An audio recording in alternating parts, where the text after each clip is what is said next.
예, 원래 이번 학기에 여러분들 같이 수업도 하고 했어야 되는데 수업도 못하고 그래도 이제 코로나가 점점 끝나가고 있어요. 예, 끝나가고 있고 이제 조금씩 오프라인 행사들을 하게 되고 4월 15일, 4월 16일에는 한국학 주간 제3회 한국학 주간을 하게 돼요. 얘기 들었어요?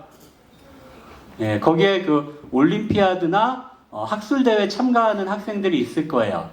그 중에 그 행사의 일환으로 한국학 특강 시리즈를 기획하고 있고 원래 4월에 그 기간에 하려고 했는데 학생들이 그 기간에 실습 간다고 해서 온라인 특강만 그 시기에 하고 교육원장님의 특강은 오프라인으로 좀 한 달 정도 앞당겨서 하게 됐어요. 자, 그럼 김태환 알마티 한국교육원장님 특강을 듣도록 하겠습니다. 특강을 듣고 마지막에 학생들 간단하게 질의응답하고 그리고 사진을 찍도록 할 테니까 예. 김태환 원장님 소개해 드릴게요. 예, 박수로 환영해 주세요. 예. 네. 오늘 인야제에 와서 제가 두 번째 온 거거든요. 지난번에는 방학 때 와가지고 그 4학년들 한번 봤었고요. 오늘 이제 3학년들 함께 특강 시간을 마련했다고 해서 이렇게 찾아왔습니다. 말이 빠른가요? 적절한가요? 괜찮아요? 더 빨리 해도 돼요? 아니요. 그건 아니고요. 예, 알겠습니다. 저도 좀 이렇게 말이 빠른 편이라 자꾸 빨라지는 경향이 있는데 그러니까 통역을 하면 중간중간 끊어야 되기 때문에 빨라지다가도 멈추고 빨라지다가 멈추는데 오늘 이렇게 너무나 한국말을 잘 듣는 분들 대상으로 하다 보니까 자꾸 빨라질 것 같아서 걱정이긴 하지만 예, 연습한다 생각하시고 들으세요. 예. 저희 한국교육원에서 1년에 그 3,000명 학생들이 한국어를 지금 공부하고 있어요. 14살부터 거의 제일 나이 많으신 분은 이제 50살까지 공부를 하고 있어서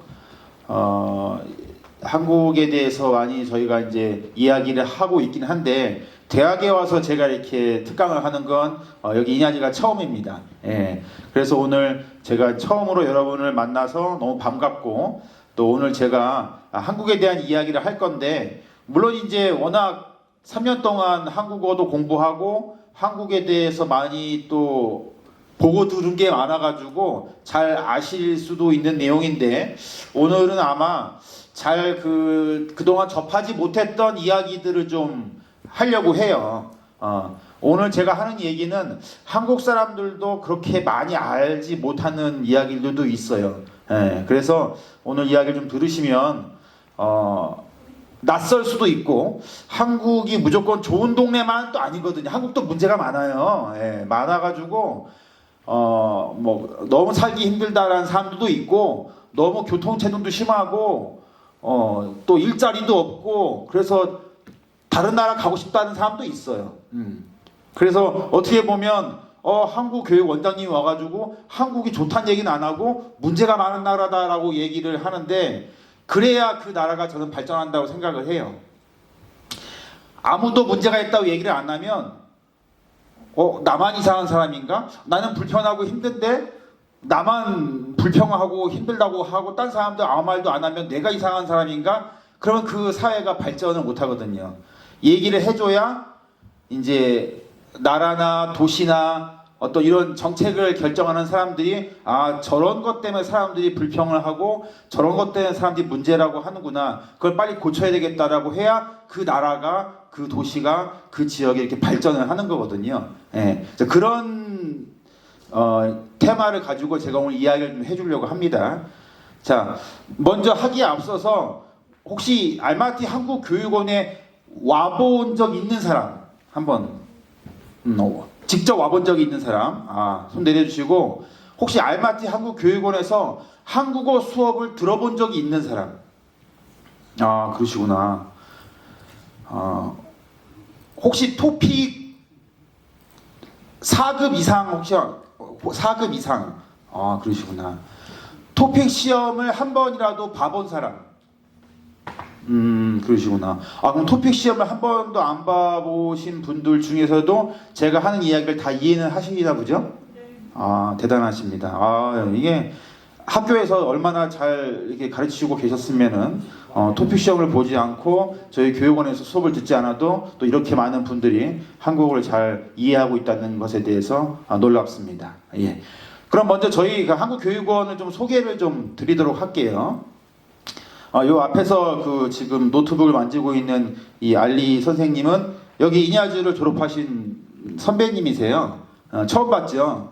무슨 저런 사람이 여기 선배였나? 뭐 이렇게 생각이 들 수도 있겠는데 그래도 여기 졸업하고 그 한국의 상명대학교에서 그 무슨 석사했나? 국제경영학 석사를 하고 여기 돌아왔어요. 와서 지금 저희 한국교육원에서 일을 하고 계신 여러분 선배님이신데 어떻게 영상이 아직 준비되어 있습니다. 예, 저희가 그 한국교육원이 30년이 됐어요. 그러니까 올해가 아시겠지만 한국하고 카자흐스탄이 수교한 지 30년이잖아요. 저희는 작년에 30년이 됐어요. 그러니까 카자흐스탄이 구소련에 독립하기 전에 이미 벌써 저희는 알마티 한국교육원을 만들었거든요. 그래서 그동안 지난 30년 동안 한국교육원이 어떻게 지내왔는지를 간단한 영상을 통해서 먼저 보시도록 하겠습니다. 소리가 좀 안 들리네요. 뭐 소리가 작더라도 이해해 주시고 영상 보시면 됩니다.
저희가 그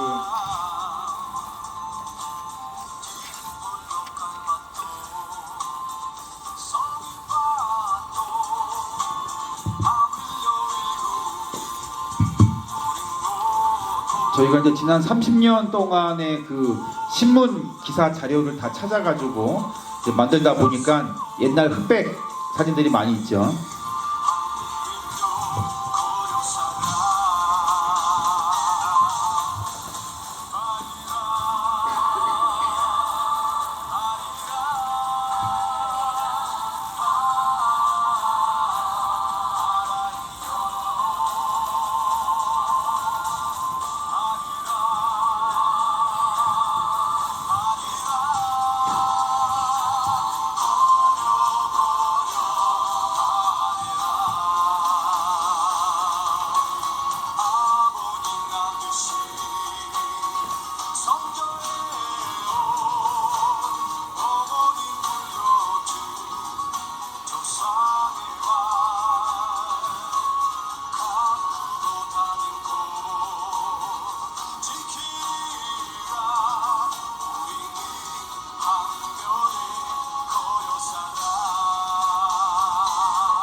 그래서 30년 동안 저희가 이제 알마티에서 한국어를 가르치고 또 한국 문화를 전파하는 일들을 해왔습니다. 다양한 저희가 뭐 K-팝 행사도 하고 뭐 한국 음식 체험, 뭐 한국 문화 나눔 이런 거 하는데 작년에 저희가 코로나 때문에 그 K-팝 댄스 대회는 못 하고 그 K-팝 뮤직비디오 공모전을 했었어요. 그래서 단순하게 춤만 따라하는 게 아니라 그 한국 K-팝의 그 노랫말 가사에 맞게끔 얼만큼 잘 뮤직비디오를 만드는지 그런 걸 심사를 했는데 그때 1등했던 그 학생이 있거든요. 그래서 작년 봄에 1등했던 학생 거 먼저 한번 보고 작년 가을에 1등했던 또 팀이 있거든요. 그 두 사람 거 한번 보도록 하겠습니다. 첫 번째 거가 팀으로 할까? 그렇죠. 이건 먼저 보자고. 요게 스파이시? 누구죠 그룹이? CL? 그 노래를 가지고 카자흐스탄 학생들이 뮤직비디오를 만든 거예요. 깜짝 놀랐어요. 굉장히 잘 만들었더라고요. 그러니까 매운 음식에 익숙한 한국 사람들을 좀 이렇게 카자흐스탄 사람들이 뭐 이런 음식을 먹어 이렇게 매운 걸 뭐 그런 이야기로 구성한 것 같은데요.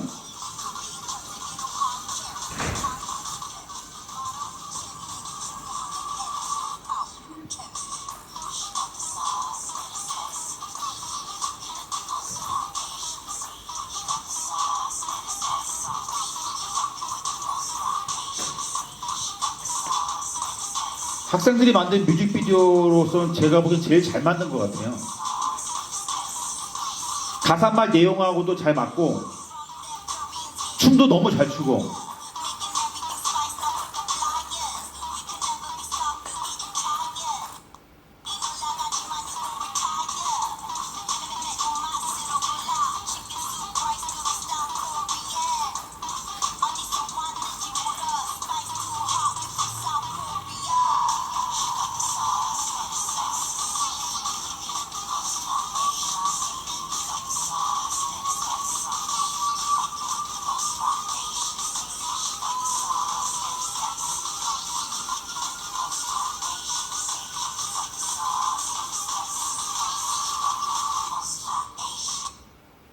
요게 이제 작년에 1등 했던 팀이고요.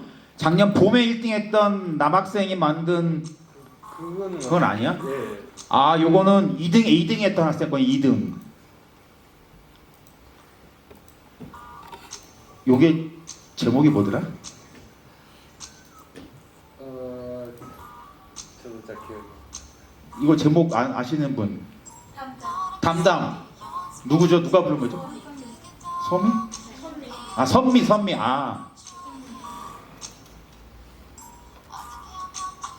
이 친구가 2등을 했는데 저희가 상품으로 갤럭시 워치를 줬어요.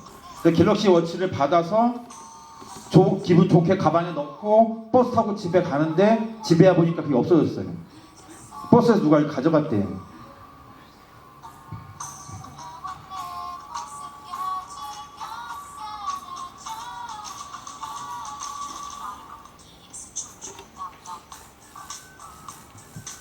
이게 소리가 크고 막 그래야 더 재밌고 신나는데 졸음이 올 뻔했어요 지금.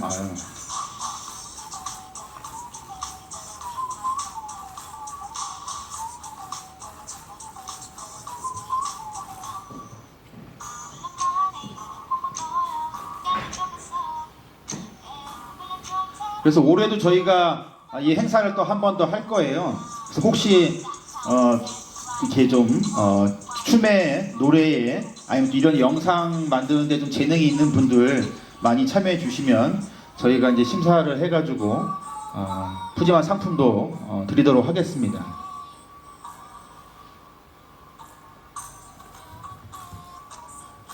그 남학생이 한 거 그건 없나? 1학기 때 상 탄 거는? 그건 안 갖고 왔어?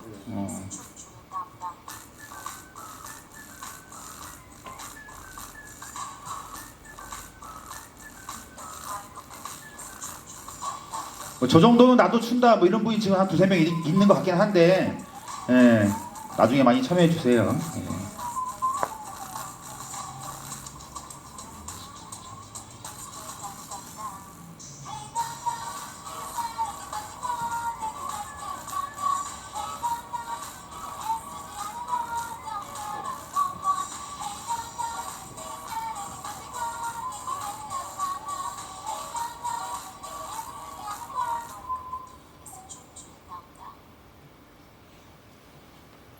예, 여기까지만 하고 바로 PPT 보도록 하겠습니다. 예, 마지막 우리 교육원 홍보 영상은 따로 나중에 또 시간 되면 보도록 하고요.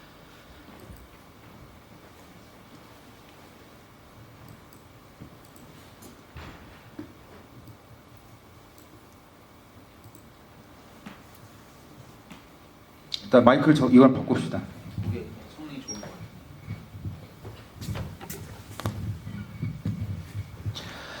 자, 오늘은 제가 그 한국의 그 여러한 그 다양한 그 지역들의 모습을 좀 보여드릴 거고,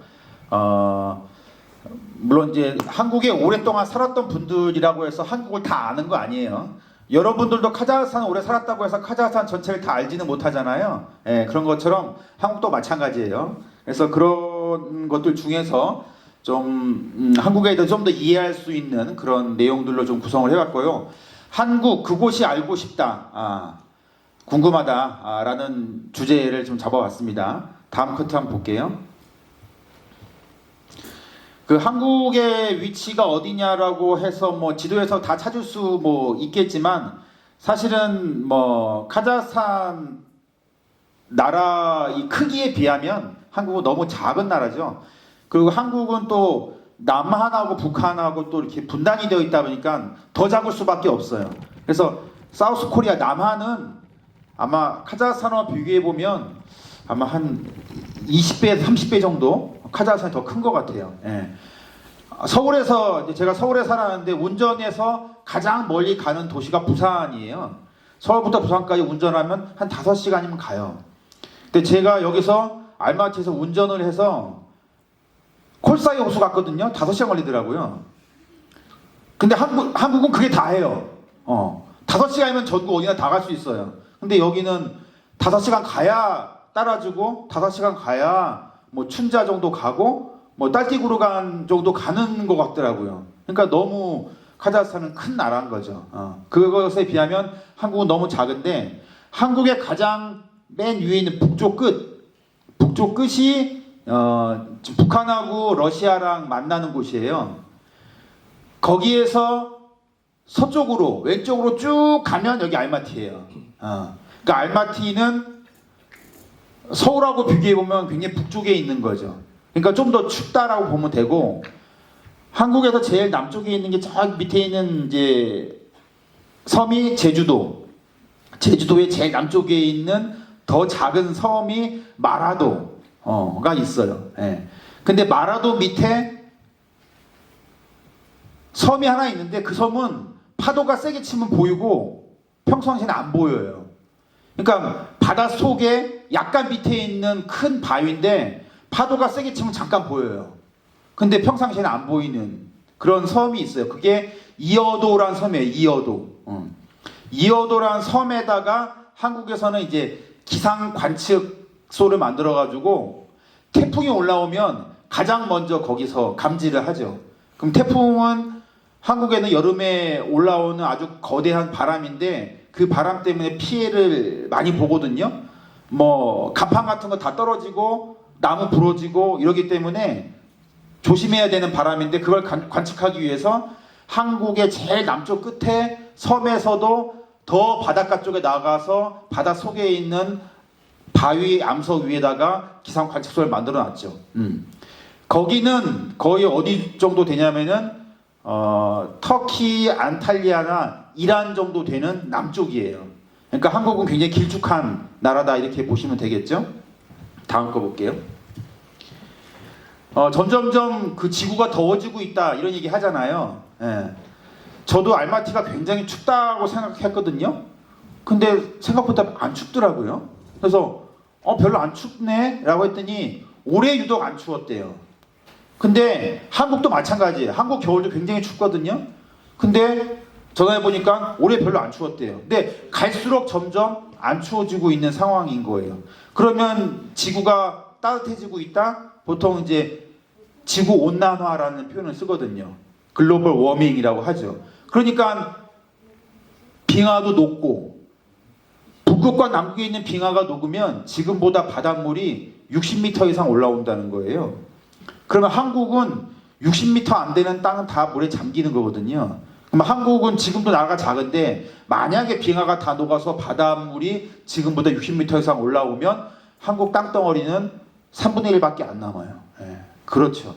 근데 아마 카자흐스탄은 워낙 높은 산들이 있고 제가 알기로도 이 알마티가 800m 정도 된다고 들었어요. 그러니까 전혀 사실 지구 온난화가 돼도 여기는 영향을 안 받지만 문제는 높은 산에 있는 눈과 얼음이 다 녹아서 아마 홍수가 나가지고 도시가 물에 잠기거나 이런 일은 발생할 수 있겠죠. 근데 한국에서는 또 어떤 생각을 하냐면은 그 아래쪽에 있는 초록색 선 위에는 빨간색 선이 있는데 지금 빨간색 선으로는 배가 못 다녀요. 왜? 북극이 다 얼음으로 얼어 있어가지고 못 다녀요. 여름에도 저기는 얼음이 안 녹아서 배가 못 다녀요. 근데 요즘 녹기 시작했어요. 그래서 좀 더 따뜻해지면 한국에서 유럽으로 가는 배가 북극 쪽을 돌아서 갈 수가 있게 된다. 그러면 어떻게 되냐면은 지금은 한국 부산에서 싱가포르, 인도, 사우디아라비아 통과해서 지중해를 통과해 유럽을 가면서 24일이 걸려요. 24일. 근데 북극의 빙하가 녹게 되면은 14일 만에 갈 수가 있어요. 물론 열흘을 단축시킬 수가 있는 거죠. 열흘 동안 쓰는 그 에너지, 석유 이런 거랑 열흘 동안 사람들이 저 배를 타고 물건을 실어 날라야 되기 때문에 사람한테 주는 인건비, 돈 다 계산하면 오히려 북극의 빙하가 녹았을 때 한국은 유럽하고 더 가까워져서 더욱더 많은 교류를 할 수 있다라고 생각하고 있거든요. 그래서 한국에서는 지금 무슨 배를 개발하냐면은 얼음을 깨면서 갈 수 있는 배를 지금 개발을 많이 하고 있어요. 다음 거 볼게요. 한국에 여러 지역들이 있는데 여러 지역 이름을 보신 분들이 있겠지만 좀 낯선 지명들이 많이 있을 거예요. 여기 보시게 되면 여기가 혹시 저게 되나요?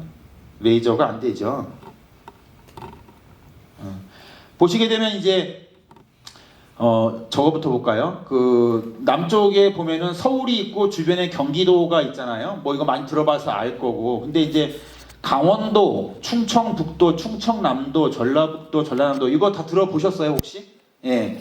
근데 거기서 보면은 충청남도는 원래 뭐냐면은 충주라는 도시와 청주라는 도시의 앞글자를 따서 충청도라고 정한 거예요. 그래서 충청도 중에서 위에 있으면 충청북도, 아래에 있으면 충청남도 이렇게 되는 거거든요. 그리고 전라도 같은 경우도 전주하고 나주를 합쳐서 전라남도, 북도. 경상도 같은 경우도 경주하고 상주 앞글자를 따서 경상북도, 경상남도 이렇게. 황해도 같은 경우는 황주와 해주라는 도시의 앞글자 따서 만든 거고요. 그래서 앞글자를 따서 만들어가지고 함경도다 그러면 저 동네에서 가장 중요한 도시는 함흥하고 경성이겠구나. 평안도다 그럼 저 동네에서 가장 중요한 도시는 평양하고 안주겠구나. 이렇게 되는 거죠. 그래서 지금 북한의 수도가 평양인데 옛날에는 이제 지금은 한국이지만 옛날 이제 조선시대부터 이제 서울이 이제 우리나라 한국의 수도였고 지금 600년 동안 수도로 남아 있는 거죠.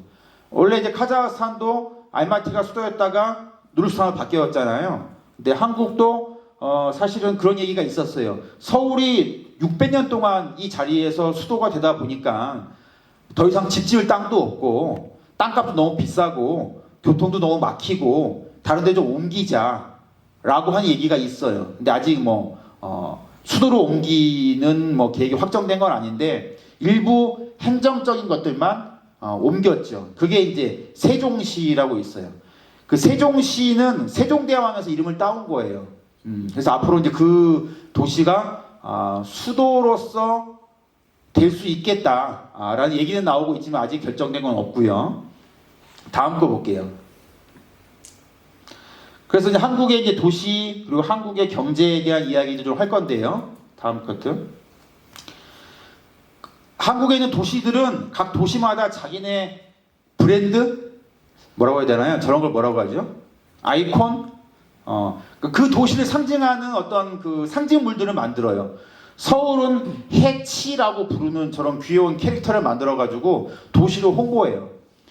도시를 왜 홍보하나? 도시 물건을 많이 팔기 위해서 홍보는 하겠죠. 이 마이크 사세요. 이거 좋아요. 홍보하겠죠. 근데 한국은 도시를 자꾸 홍보를 해요.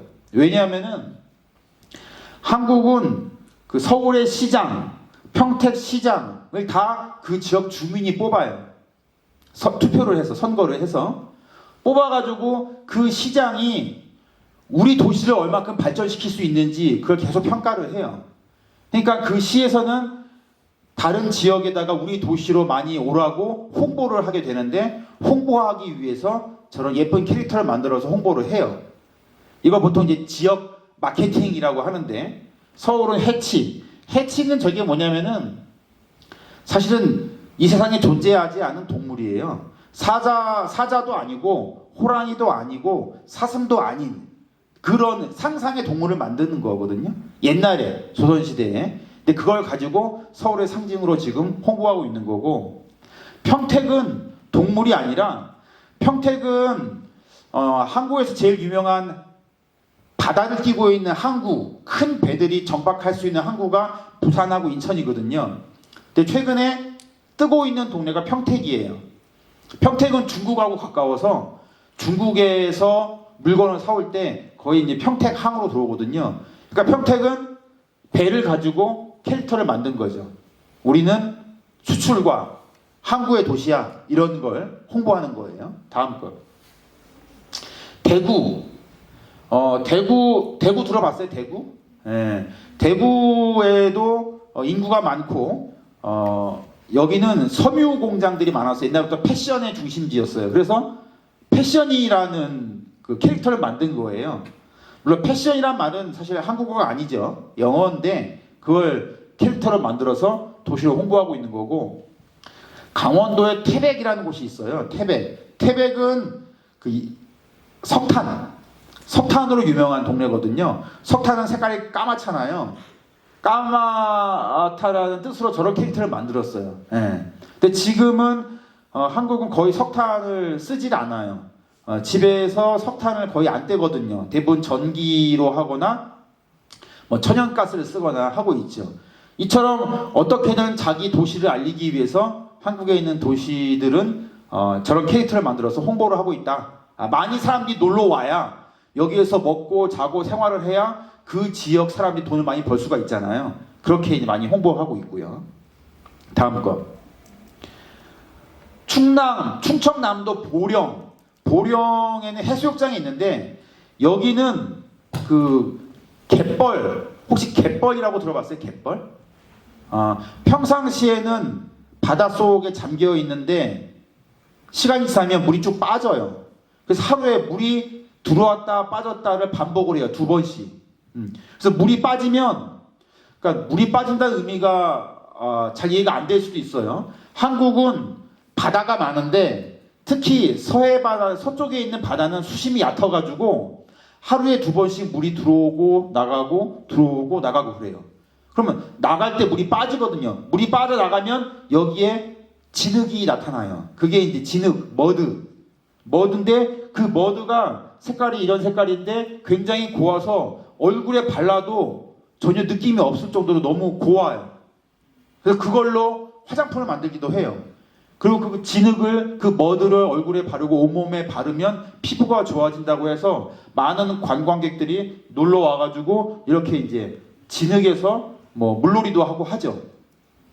그래서 이제 머도리와 머순이, 한국의 옛날 이름에는 남자는 도리, 여자는 순이를 많이 붙였어요. 뒤에다가. 그래서 머드를 상징하는 그 머자에다가 남자 캐릭터는 머도리, 여자는 머순이 이렇게 붙이는 거죠. 예. 그 다음에 이제 충청남도의 금산이라는 동네예요. 금산은 인삼으로 유명해요. 인삼. 한국의 인삼이 굉장히 유명한 농산물인데 그걸 가지고 인삼의 삼자, 삼하고 신령이라는 말 혹시 아시나? 신령이라고 하는 말은 이제 그 옛날에 사람들이 그 지금은 이제 종교가 있잖아요. 종교가 있는데 옛날 사람들은 하늘을 숭배하거나 나무를 숭배하거나 돌을 숭배하거나 막 그랬었어요. 심지어는 뭐 호랑이를 숭배하거나 곰을 숭배하기도 했었죠. 그래서 이제 산에 살고 있는 신이다. 산을 숭배하는 사람들이 이제 보통 이 산에는 신령이 살고 있다 이렇게 표현을 하는데 그때 인삼하고 결합시켜서 만든 캐릭터죠. 그래서 1년에 한 번씩 축제를 해요. 축제를 하면 전국에 있는 많은 사람들이 여기 와서 구경을 하고 인삼을 사서 가죠. 그러면 이 인삼을 재배하는 농부들은 돈을 많이 벌게 되고 돈을 많이 벌게 되니까 지역이 발전하고 이렇게 이제 지역을 홍보하는 활동도 요즘 많아지고 있다라는 겁니다. 다음 거 볼게요. 자, 근데 이제 한국은 이제 뭐가 문제냐? 지금부터 좀 문제를 좀 얘기할게요. 문제를 좀 알아야 되니까. 한국은 도시화율이라는 표현은 뭐냐면은 전체 땅덩어리 중에서 도시에 살고 있는 사람들의 비율이에요. 그래서 100명이 있다. 100명 중에 9명이 도시에 살면 한국은 지금 5,400만 명, 5,500만 명이거든요. 근데 그 5,500만 명 중에 인구 중에 거의 한 4,500만 명 이상이 다 도시에 살아요. 그럼 도시에 안 살고 농촌에서 농사 짓는 사람은 갈수록 줄어들어요. 갈수록 줄어들어요. 잘못하면 이거 100% 되는 거 아니냐 이런 얘기도 나오죠. 그래서 이게 좀 걱정인 거예요. 한국은 다 도시에만 산다. 농사 짓는 사람이 앞으로 없어진다. 그러면 한국 사람들 쌀을 많이 먹는다고 하는데 그거 다 어디서 나와요? 라면, 국수, 그 밀가루 다 수입하는. 쌀은 그나마 기계가 발달해가지고 사람이 농사 짓지 않아도 되긴 돼요. 근데 밀은 뭐 기계도 기계지만 사실은 밀은 라면이나 떡볶이는 쌀떡볶이도 있고 밀떡볶이도 있거든요. 혹시 구별하세요? 떡볶이 드셔볼 때 이건 쌀로 만든 거야. 이건 밀가루로 만드는 거야. 구별 혹시 가세요? 잘 모르죠. 저는 구별을 해요. 왜냐면 어릴 때 쌀이 귀해가지고 밀가루로 만든 떡볶이를 많이 먹었거든요. 근데 지금은 쌀떡볶이가 거의 대부분이에요. 그래서 쌀떡볶이 더 맛있는데 어릴 때는 쌀이 비싸니까 밀떡볶이를 먹다 보니까 쌀떡볶이를 안 먹어보니까 이상한 거예요. 맛이. 느낌도 이상하고. 뭐라고 할까요? 콜라가 맛있잖아요. 근데 콜라보다 더 맛있는 게 있거든요. 근데 콜라가 좀 싸고 이 더 맛있는 건 비싸잖아요. 그러니까 비싸고 더 맛있는 거는 못 먹어보니까 콜라가 제일 맛있어 라고 하는 느낌일 수 있는 것 같은데 저는 쌀떡볶이가 지금 한국에 가면 거의 쌀떡볶이거든요. 밀떡볶이를 찾아보기가 어려워요. 근데 저는 이제 밀떡볶이가 맛있더라고요. 근데 문제는 뭐냐? 밀은 한국에서 재배를 못해요. 카자흐스탄은 재배가 많이 되더라고요. 한국은 거의 100% 다 밀은 수입해요. 근데 한국의 대학생들은 밥을 많이 먹을까요? 빵을 많이 먹을까요? 요즘엔 빵을 더 많이 먹어요. 빵, 떡볶이, 피자, 라면 다 밀로 만든 거거든요. 근데 쌀은 한국에서 많이 나오는데 쌀은 안 먹고 한국에서 나오지 않는 밀은 엄청 수입해서 먹고 있는 거죠. 그럼 갈수록 한국은 어떻게 되느냐? 돈 벌면 농사를 안 지으니까 농산물 다 수입해야 돼요. 옥수수 수입해야죠. 밀가루 수입해야 되죠. 심지어 고기. 여기 카자흐스탄 와보니까 고기가 엄청 맛있더라고요. 근데 한국은 물론 고기 맛있는 건 아는데 고기도 다 수입해와요. 한국에서 고기를 기를 만한 땅이 그렇게 넓지가 못해요. 다 수입을 해오죠. 그러니까 고기도 수입해와 밀가루도 수입해와 한국 사람이 먹는 것에 거의 한 7, 80%는 다 수입을 하고 있어요. 근데 만약에 그런 거 수입을 못하는 상황이 발생하면 뭐 어떻게 할 거냐. 근데 거기에 대한 사실 대책이 필요한 거죠. 물론 한국은 뭐 자동차도 만들고 컴퓨터도 만들고 그거 팔아서 돈 벌어서 밀가루 사오고 고기 사오고 이런 상황이 좀 있거든요. 사실은 어떻게 보면은 식량, 음식이 굉장히 중요한 건데 그 부분에서 농사질 사람이 점점 줄어들고 있고 다 도시에 와 있다라는 거예요. 학생들 저희가 그 한국 유학 갈 때 어느 도시로 유학 가고 싶어요? 그러면 다 어디로 가냐? 서울로 간다 그래요. 서울 가지 마라. 서울 너무 복잡하고 사람도 많고 그래서 가고 싶다는 거예요. 다른 데 가라. 다른 데 가면 부산이에요. 부산도 인구가 엄청 많거든요. 그럼 부산도 말고 다른 데 가라. 그럼 안 간다고 그래요. 한국도 마찬가지예요. 한국 학생들도 농촌에서 태어나서 학교 다니다가 슈콜라 졸업해가지고 대학 갈 때 대부분 도시로 다 가요. 도시 한번 가면 다시 농촌으로 안 와요. 그러면 농촌에 누구만 남아요? 할머니 할아버지들만 남죠. 그럼 할머니 할아버지들은 이제 사실 아닌 사실 얼마 안 남잖아요. 10년, 20년, 30년 뒤가 되면 농촌에는 사람이 아무도 없게 되는 거예요. 그래서 한국은 농촌에 빈집이 굉장히 많아요. 빈집이 많아서 어떤 데는 그래요. 이 빈집 그냥 줄 테니까 와서 살아라. 안 와요. 내가 거기 가서 뭐 해 하고 사냐 이거지. 심지어는 이 집 줄 테니까 와서 살아라. 살면 일자리도 줄게. 돈도 줄게. 이런 상황이 지금 발생하고 있는 게 한국입니다. 다음 볼게요.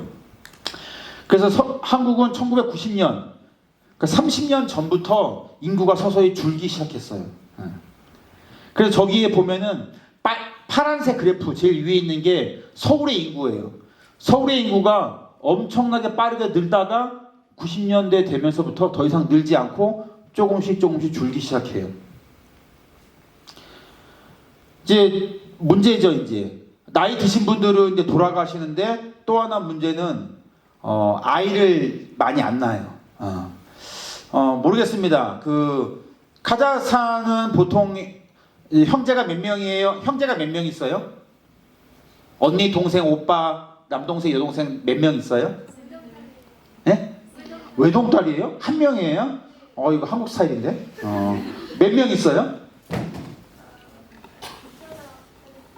네? 몇 명 있어요?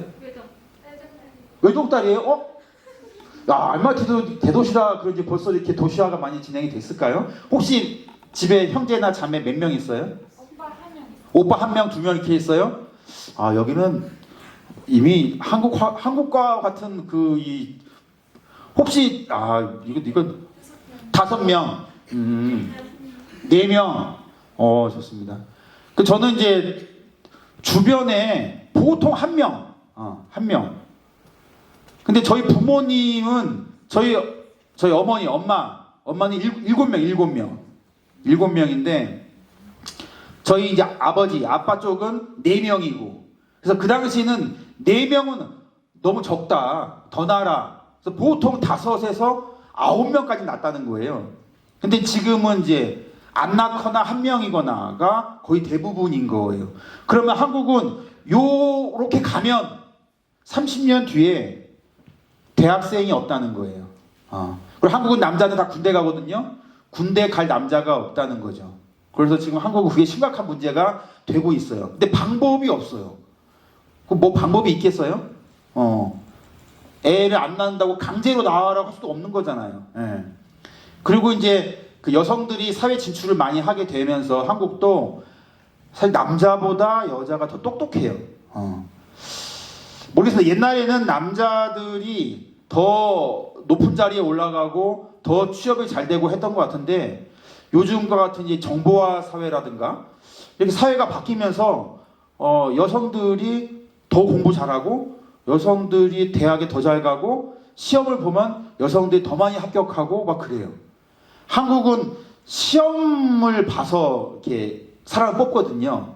공무원이 돼도 시험을 봐서 뽑고 대학을 가도 시험을 봐서 하고 그 점수가 굉장히 중요한데 여학생들이 공부를 잘해요. 저도 이제 슈콜라에서 학생들을 가르쳤었거든요. 옛날에 이렇게 우리 반에 30명 학생이 있으면 여자 15명, 남자 15명 있잖아요. 반에서 1, 2, 3등은 다 여학생들이에요. 4등부터 남자 1명 이렇게 있었어요. 근데 지금 그 친구들이 커서 대학에 가서 사회에 나가니까 그 친구들이 다 이제 기업에 취업을 해가지고 높은 자리에 올라가게 되면서 사회활동을 많이 하는 거죠. 사실 사회활동 많이 하다 보면 여성들이 아이를 많이 낳으면 아이를 키우기 위해서 집에 있어야 되다 보니까 아이를 많이 안 낳는 경향이 있는 거죠. 그래서 한국에서는 아이를 이제 엄마가 키우는 게 아니라 아빠가 키워야 된다. 그리고 또 하나는 아이를 낳으면 엄마 아빠가 키우는 게 아니라 국가가, 나라가 아이를 키워줘야 된다. 이렇게 얘기를 지금 하고 있는 상황이죠. 다음 거 볼게요. 한국은 땅덩어리는 작지만 교통이 발달을 하다 보니까 먼 거리도 멀게 느껴지지가 않아요. 한국에서 제일 먼 동네가 서울하고 부산 이렇게 되거든요. 아까 얘기했지만 제가 운전하면 5시간을 가야 돼요. 근데 KTX 이제 고속 열차가 등장하면서 이제는 뭐 2시간이면 가요. 옛날에 17시간 걸렸다고 하더라고요. 근데 이제는 2030년 되면은 자기부상 열차. 그러니까 열차가 밑에 좌석이 있어가지고 떠서 간대요. 떠서. 이만큼 떠서 간대요. 떠서 가면 서울부터 부산까지 몇 분? 40분이면 간다는 40분. 그 여기에서 따라즈까지 40분이면 갈 수 있다. 이렇게 되는 거거든요. 그러면 아침에 밥 먹고 따라즈에 있는 학생이 이니아즈에 수업 들으러 와서 수업 듣고 집에 가서 점심 먹어도 될 정도로 거리가 이제는 큰 의미가 없다. 거리가 큰 의미가 없는 거죠. 그런 사회가 되면서 전국이 발달할 거다. 함께 성장할 거다라고 생각했는데 사실은 어떻게 됐느냐?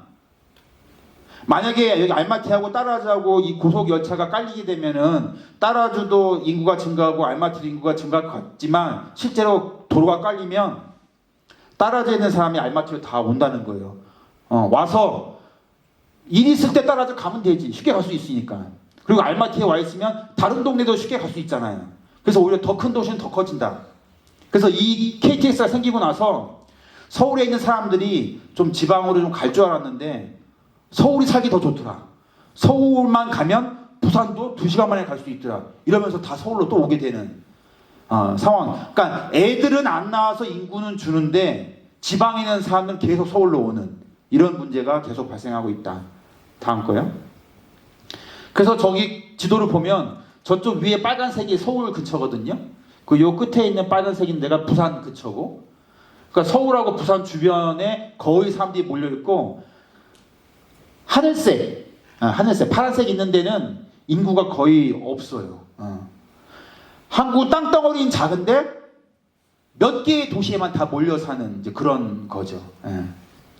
이거는 그림이 뭐냐면은 이게 서울 종로의 모습인데 서울도 12월 31일 밤 11시 59분 59초에 이렇게 사람들이 많이 모여있다가 딱 0시가 되면 2022년 1월 1일로 바뀌는 그 시점에 사람들이 여기 모여서 소리를 지르고 박수를 치고 해요. 그때 이제 서울 시내 종로 한복판에 모인 사람들을 이제 빌딩 옥상에서 찍은 거죠. 물론 코로나 오기 전에 모습이에요. 다음 거. 그리고 한국에서 BTS 공연을 한다. 어디서 하냐? 서울에서 해요. 각종 미술 전시회를 한다. 어디서 하냐? 서울에서 해요. 각종 오페라, 발레 공연을 한다. 어디서 하냐? 서울에서 해요. 그래서 거의 모든 공연장, 극장 이런 것들이 거의 서울이나 대도시에만 있고 나머지 지역에는 별로 없고 이래요. 이게 이제 서울의 현재 사실 모습인 거죠. 그러니까 나는 유명한 댄서가 될 거야. 나는 가수가 될 거야. 나는 오페라를 전공할 거야. 다 어디로 가요? 다 도시로 가야 돼요. 그런 상황이다라는 거. 다음 거요. 여기 가운데가 이제 서울이고 서울 주변에가 이제 말하자면은 이제 수도권이죠. 그러니까 서울이 한국의 수도니까 수도 주변에 있는 지역을 수도권이라고 하는데 그 수도권에서 지하철이 있어요. 한국은 지하철이 굉장히 많거든요. 아침마다 서울로 오는 사람들이 어디서 오는지 보면 이 전체 지역에서 아침마다 와요. 오는데 1시간, 1시간 반, 2시간 걸려요. 그 집에 가는데 1시간 반, 2시간 걸리고. 그러면 차 안에서만 무려 3시간, 4시간을 보내는 거죠. 왜 다 서울로 와요? 서울에 모든 일자리가 있어요. 직장이 서울에 있어요. 삼성 서울에 있고 LG 서울에 있고 대학, 한국에 있는 4년제 대학 중에 70%가 서울에 있어요. 공연장 중에 80%가 서울에 있어요. 대기업 본사의 90%가 다 서울에 있어요. 그러니까 사람들이 학교를 졸업하면 다 서울로 이제 오게 되는 거죠. 대학 졸업하면 지방으로 안 가요. 서울에 있는 기업에 취업하고 서울에 있는 대학에 또 석사과정, 박사과정 다니고 이렇게 되는 거거든요. 그래서 이제 이 문제가 심각하니까 한국에서는 서울에 있는 대학들 없애고 있어요. 서울에 있는 기업들 다 지방으로 보내버려요. 서울에 있는 뭐 공공기관 다 지방으로 보내버려요. 교육부 다 지방으로 가 보건복지부 다 지방으로 가. 다. 심지어 이번에 한국도 대통령이 바뀌잖아요. 대통령 선거가 있었는데 그 사람도 세종시로 다 옮기겠다. 국회의사당 세종시로 다 옮겨라. 국회의원들 세종시에서 일해라. 다 보내는 거죠. 너무 포화 상태인 거죠. 포화 상태. 포화 상태란 말 좀 이해하시나?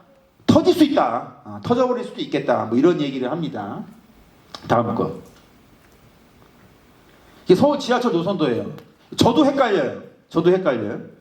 이게 서울이 원래는 이 파란색 선이 지하철 1호선이에요.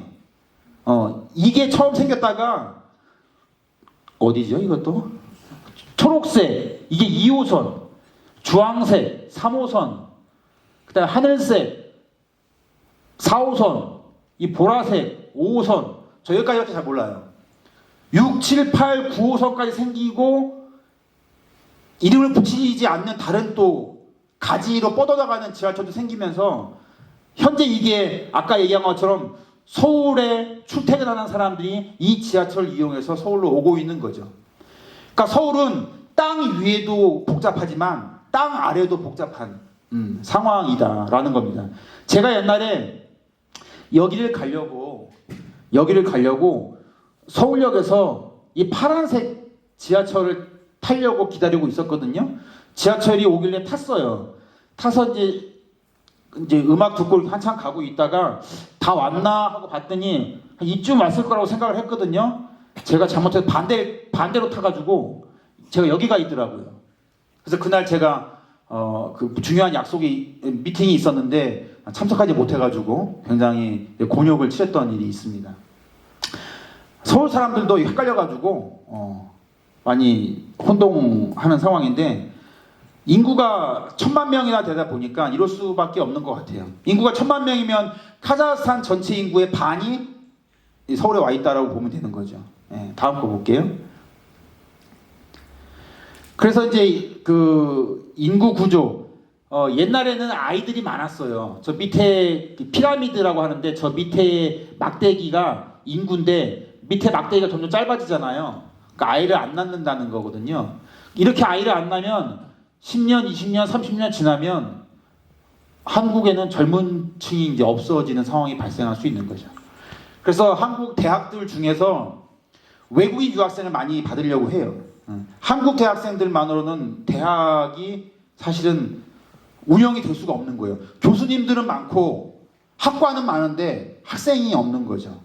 그래서 한국은 앞으로도 외국인 유학생들을 많이 받을 거다라는 얘기고요. 다음 거 볼게요. 자, 이번에는 좀 한국의 자연에 대한 얘기를 좀 할게요. 시간을 잠깐 보고 41분 많이 됐네요. 사실 그 한국을 보면 동해바다가 있고 저 왼쪽에 이제 서해바다 또는 황해바다라고 하거든요. 아주 오래전에 거의 1억 년 전에 저쪽 서해바다는 바다가 아니었어요. 원래 한국하고 중국은 육지로 연결되어 있었어요. 근데 이제 아까도 얘기했지만 빙하가 녹으면서 바닷물이 밀고 올라오면서 저기에 물이 들어와서 지금은 바다가 된 거예요. 황해바다는 지금은 바다지만 옛날에는 바다가 아니었었어요. 그래서 시간이 많이 지나면 아까도 얘기했듯이 빙하가 녹으면 바닷물은 점점점 올라오게 되면서 그 동해바다도 저 서해바다 쪽에서 바닷물이 밀고 들어가면 땅은 점점 줄어들고 바다가 넓어지는 상황이 발생할 수는 있겠죠. 다음 거 볼게요. 한국도 비가 오고 눈이 옵니다. 근데 너무 비가 많이 와도 문제고 너무 눈이 많이 와도 문제죠. 여기는 와서 보니까 눈은 많이 오더라고요. 근데 비는 한국보다 적게 오는 것 같고, 근데 한국도 눈이 너무 많이 오거나 아예 비도 안 와가지고 땅이 말라붙거나 하는 게 점점 심해지고 있어요. 그러니까 적당히 비가 오고 적당히 눈이 와줘야 되는데 비가 올 때 너무 많이 오고 안 올 때 아예 안 오고 이런 기후가 점점 안 좋아지고 있다라는 거. 다음.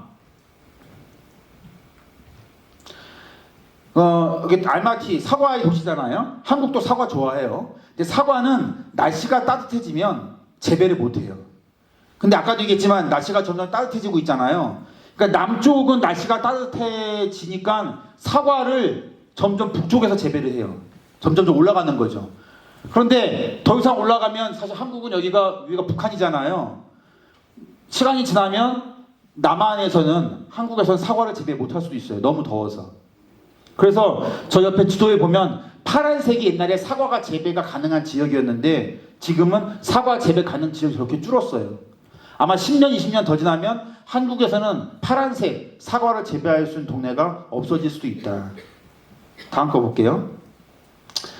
이게 이제 명태라는 물고기, 맹타이 알죠? 한국 사람이 가장 좋아하는 그 물고기 생선이 이제 명태인데 명태도 약간 그 차가운 바닷물에서 잘 잡혀요.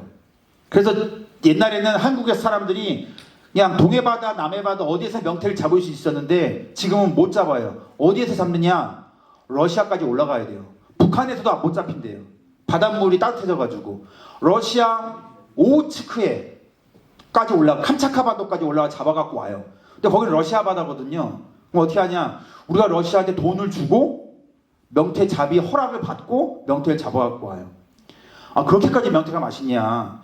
명태의 다른 이름이 황태, 동태, 생태, 노가리 이런 거 그 이름 들어봤어요? 노가리 이름 들어봤어? 노가리 이름 들어봤다. 아, 다행이네요. 노가리 이름 들어봤던 사람은 술을 정말 잘 먹는 사람이에요.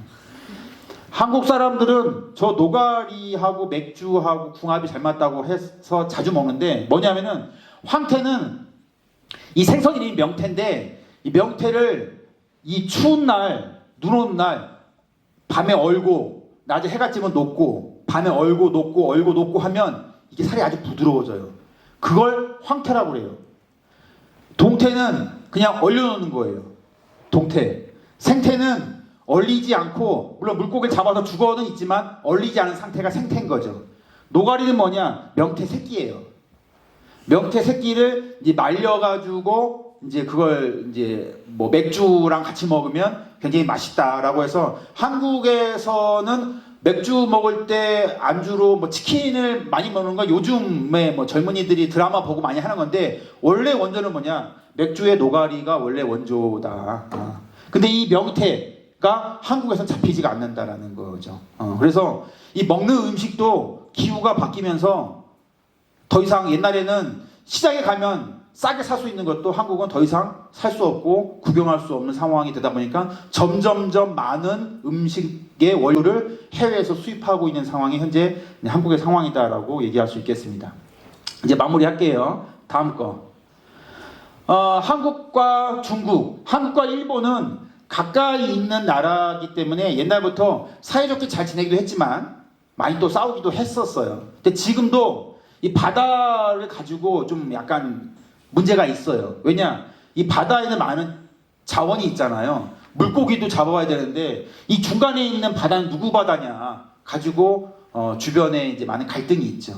특히 이제 일본하고 갈등이 좀 더 이제 심한 건데 이쪽 보라색으로 칠한 지역은 한국도 물고기를 잡을 수 있고 일본도 물고기를 잡을 수가 있어요. 근데 여기 조그만 섬이 독도인데 독도 주변에는 동그랗게 되어 있고 여기는 일본은 들어올 수가 없어요. 그러니까 독도가 한국 땅이기 때문에 그 주변의 동그란 범위는 한국 배만 들어가서 고기잡이를 할 수 있고 자원을 채취할 수가 있는 거죠. 근데 일본은 독도는 일본 땅이다라고 주장을 또 하고 있지요. 그러니까 일본은 자꾸 저 안으로 이제 들어오려고 하는 거고. 그러니까 그거 가지고 갈등이 있고 또 하나는 이 바다 이름이 이제 동해잖아요. 동해면 일본 입장에서는 여기가 서쪽이거든요. 한국 입장에서는 동쪽이잖아요. 그러니까 일본은 동해라는 이름을 쓰면 안 된다라고 얘기를 하고 있죠. 그러면 일본이 주장하는 거는 서해냐? 아니에요. 일본해다 이렇게 얘기를 하고 있어요. 우리는 한국해다라고 주장을 하고 있진 않은데 일본은 동해도 아니고 서해도 아니고 일본해다 이렇게 얘기를 하고 있는 거죠. 그래서 사실은 한국과 일본이 좀 갈등이 있고요. 다음 거 볼게요. 근데 이제 독도라는 섬은 잘 보면은 굉장히 작은 섬이에요.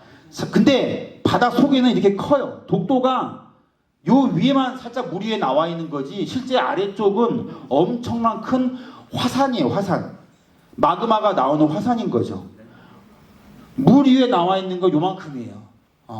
그래서 사실 이 동해바다 아래쪽에는 엄청난 큰 화산들이 많이 있다. 그렇게 이해하시면 되고, 다음 거요. 근데 제가 이제 여기 와가지고 카자흐스탄 10학년, 11학년 교과서를 봤어요. 동해라고 되어 있을까요? 일본해라고 되어 있을까요? 그래서 봤어요. 봤더니 다음 거 볼게요. 잘 보면 야본 스코에모레 이렇게 다 돼 있어요. 자본 테니지 이렇게 다 돼 있더라고요.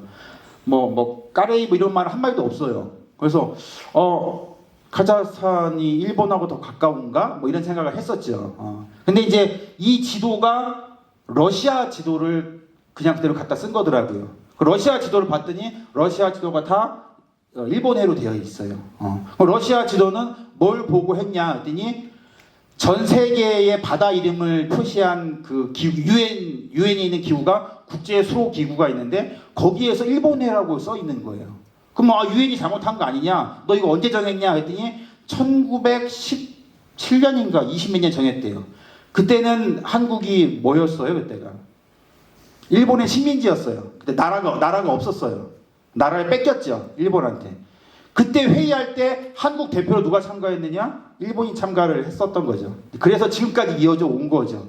그래서 원래 원칙은 두 개 나라 사이에 있는 바다의 명칭은 두 개 나라에서 얘기하는 명칭을 동시에 쓰게 돼 있어요. 그럼 어떻게 써야 되느냐? 우리는 동해라고 쓰고 일본은 일본해라고 쓴다면 전 세계를 나타내는 지도에는 동해, 일본해 같이 써야 되는 거죠. 그래서 우리는 일본해 아니다, 동해다 라고 주장하기보단 일본해와 동해를 같이 써라 라고 저희는 이제 주장을 하고 있는 거죠. 근데 일본은 아니다, 일본해다 이렇게 주장을 하고 있는 거고. 그래서 여기 와서 봤더니 다 일본어로 돼 있어가지고 이거 어떡하지? 이걸 어디다 가서 얘기해야 되지? 저는 이제 그런 고민에 빠져 있는 상황이고요. 다음 거 볼게요. 그래서 이제 그동안 저희 이제 한국교육원이 다양한 활동들을 해오고 있는데 작년에 30주년이 됐어요. 그래서 카자흐스탄이 독립할 때부터 함께 해왔고 앞으로도 30년 아닌 100년이라도 계속 함께 교류하면서 지내자라는 의미로 저희가 저희 교육원 앞에 저 두 개를 디자인을 해가지고 크게 붙여놨어요. 보신 분도 있겠지만. 그래서 항상 여러분들이 이냐지에서 한국어를 공부를 하시는데 여러분들이 뭘 하시든 저희 교육원은 항상 응원을 하겠고 저희 교육원에서 하는 행사가 있으면 자주 알려드리겠습니다. 많이 참여하시고 많이 도움을 주고받고 나중에 또 기회가 되면 한국에 가서 공부도 하시고 또 일도 하시길 바라겠습니다. 끝까지 들어주셔서 감사하고요. 혹시 질문 있으면 질문 몇 명 받을까요? 지난번 가서 질문 5명 받겠어 했더니 아무도 손 안 드는 거예요. 그래서 1명 받을게 했더니 1명 딱 손 들더라고요. 그래서 질문을 딱 2명만 받을게요. 2명. 아무도 질문 안 하면 제가 좀 어색해요. 2명. 질문. 너무 설명이 명쾌해서 질문이 없는 건가요? 아니면은 저는 원장님 말씀을 안 들었기 때문에 질문을 할 수가 없네요인가요?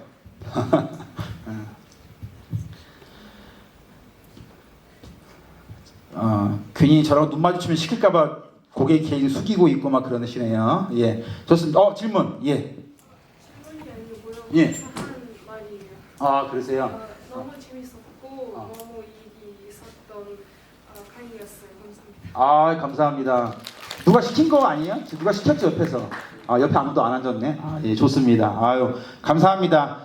예, 그러면 다음 기회에 또 저희가 만날 수 있을 것 같고 해서 오늘 이걸로 마무리하도록 하고요. 항상 열심히 공부하시고 항상 앞으로 좋은 일들만 있길 바라겠습니다. 감사합니다.